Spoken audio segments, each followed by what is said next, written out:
Elemen pelajar Pancasila yang pertama adalah beriman, bertakwa kepada Tuhan Yang Maha Esa dan berakhlak mulia. Dan juga selaras dengan sila pertama Pancasila, yaitu ketuhanan Yang Maha Esa menjadi sumber pokok kehidupan bangsa Indonesia. Lalu apa tantangan yang dihadapi oleh peserta didik dalam menghayati dan mengaplikasikannya? Dalam elemen ini, siswa tidak hanya mampu mempunyai sifat religius, tapi juga harus mempunyai akhlak yang baik kepada sesama manusia, yaitu bentuk toleransi dalam beragama. Tantangan ini akan dihadapi oleh peserta didik, terutama jika peserta didik hidup dalam ruang lingkup masyarakat yang tidak terbiasa hidup toleran dan juga berpikiran tertutup. Lalu apa solusinya?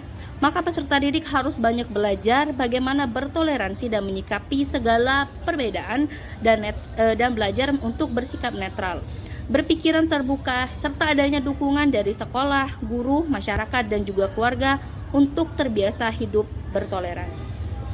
Berikutnya adalah mandiri. Mandiri merupakan salah satu sikap yang harus dimiliki oleh setiap orang. Kemandirian artinya suatu hal atau keadaan yang bisa berdiri sendiri tanpa bergantung dengan orang lain. Cara-cara yang bisa guru berikan untuk meningkatkan kemampuan mandiri peserta didik, yang pertama, memberi kesempatan kepada peserta didik. Supaya peserta didik bisa belajar dan menjadi mandiri saat di kelas, guru harus memberikan kesempatan kepada peserta didik untuk mengeksplorasi kemampuan mereka. Yang bisa dilakukan misalnya membuat daftar kegiatan yang bisa dilakukan oleh peserta didik. Guru bisa meminta mereka untuk mengerjakan kegiatan-kegiatan tersebut yang mereka rasa mampu. Yang kedua yaitu memberikan materi yang menyenangkan. Untuk meningkatkan kemandirian belajar peserta didik, guru harus bisa memberikan dan menyampaikan materi yang menyenangkan, unik, mudah dimengerti, dan tidak membosankan di kelas. Maka dengan ini, siswa akan menjadi inisiatif dalam melakukannya. Yang ketiga yaitu memperhatikan kondisi siswa. Mandiri artinya tidak mudah bergantung kepada orang lain dan bisa melakukan banyak hal sendiri. Hal ini bukan berarti peserta didik diberikan tanggung jawab tanpa memperhatikan keadaan mereka. Elemen profil pelajar Pancasila yang berikutnya adalah gotong royong. Peserta didik di abad ke-21 ini lebih akrab dengan teknologi seperti penggunaan gadget dalam kehidupan sehari-hari mereka. Sehingga hal ini menyebabkan peserta didik kita saat ini memiliki 1. Kurangnya kerjasama, 2. Sikap individualis, dan 3. Sikap acuh pada lingkungan sekitar baik di sekolah maupun di lingkungan masyarakat. Hal tersebut menjadi tantangan bagi pendidik dalam menerapkan penanaman profil pelajar Pancasila bulir gotong royong. Maka ada 2 hal yang dapat dilakukan pendidik atau orang dewasa di lingkungan masyarakat kepada anak-anak kita. Yang pertama, perlu ada peran orang dewasa dalam memberi teladan atau contoh yang baik, memberikan makna yang baik atas aktivitas gotong royong tersebut. Gotong royong merupakan budaya baik yang selama ini berkembang di masyarakat Indonesia. Jangan sampai dengan perkembangan zaman, maka budaya tersebut tergerus mengingat tantangan global sangatlah kuat.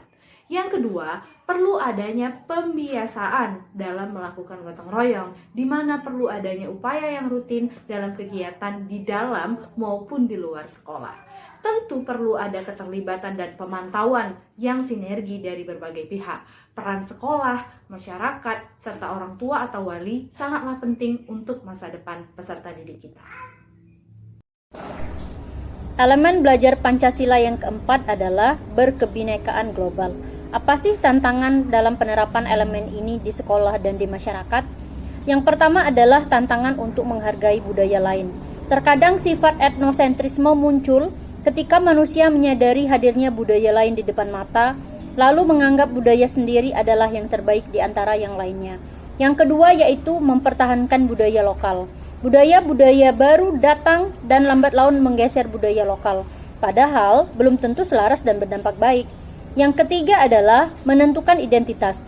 Di tengah gempuran budaya asing yang masuk dengan bebas tanpa filter lewat media sosial, remaja Indonesia terekspos pada budaya asing lebih banyak daripada budaya asli negeri ini. Peserta didik mengalami kebingungan siapa idola yang ingin mereka tiru tindak tanduknya. Bagaimana cara mengatasi tantangan-tantangan dalam penerapan elemen berkebinekaan global di sekolah dan di masyarakat? Jawabannya adalah melalui pendampingan pendidik dan orang tua, mengenalkan konsep dasar kebinekaan, membiasakan, dan melibatkan peserta didik dalam studi kasus adalah cara-cara yang dapat dilakukan oleh pendidik dan orang tua sejak anak usia dini hingga remaja. Harapannya, saat anak memasuki usia dewasa, karakter berkebinekaan global sudah melekat kuat dalam kehidupannya.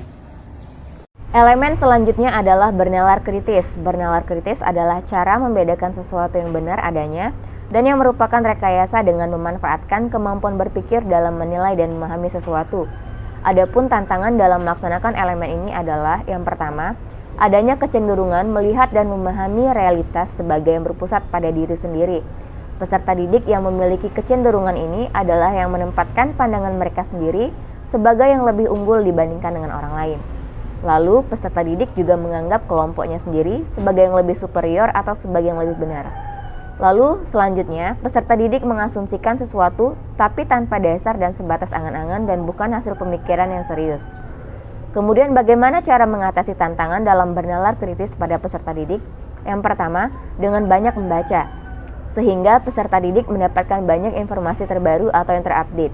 Yang kedua, dengan banyak bertanya, lalu dengan banyak mendengarkan secara aktif. Yang keempat, sering berdiskusi atau melakukan brainstorming. Yang kelima, melakukan observasi. Yang keenam, melatih problem solving peserta didik dengan cara memberikan tugas atau kegiatan yang lebih banyak menggunakan peserta didik untuk memecahkan suatu masalah. Lalu yang terakhir, dengan belajar melalui aktivitas secara langsung. Terakhir adalah kreatif. Kreatif pada peserta didik memiliki beberapa manfaat. Yang pertama, membuat peserta didik selalu memiliki ide untuk melakukan inovasi dan membuat peserta didik mudah beradaptasi dengan berbagai situasi. Cara-cara yang dapat kita lakukan dalam mengatasi tantangan yang dapat ditemukan. Yang pertama, guru bisa memberikan suatu tugas atau produk. Tidak bisa dipungkiri memang bahwa peserta didik sangat tertarik untuk melakukan sesuatu, untuk membuat suatu produk. Maka dari itu, guru harus memberikan sesuatu yang dapat menarik kreativitas siswa dalam membuat sesuatu, misalnya kerajinan, ataupun teks, pidato, dan lain-lain. Yang kedua yaitu, guru harus memberikan apresiasi dan saran atas tugas kerajinan siswa yang telah dilakukan. Ada baiknya, guru memberikan apresiasi dan saran. Meskipun pada dasarnya, produk tersebut adalah seni, dan dalam seni tidak ada yang benar atau yang salah. Yang ketiga yaitu menggunakan media pembelajaran. Media pembelajaran dengan video juga merupakan salah satu cara untuk memicu kreativitas siswa yang tidak boleh terlewatkan. Karena selain memudahkan siswa untuk memahami materi pelajaran, melakukan proses mengajar dengan menggunakan video juga akan sangat memicu kreativitas peserta didik.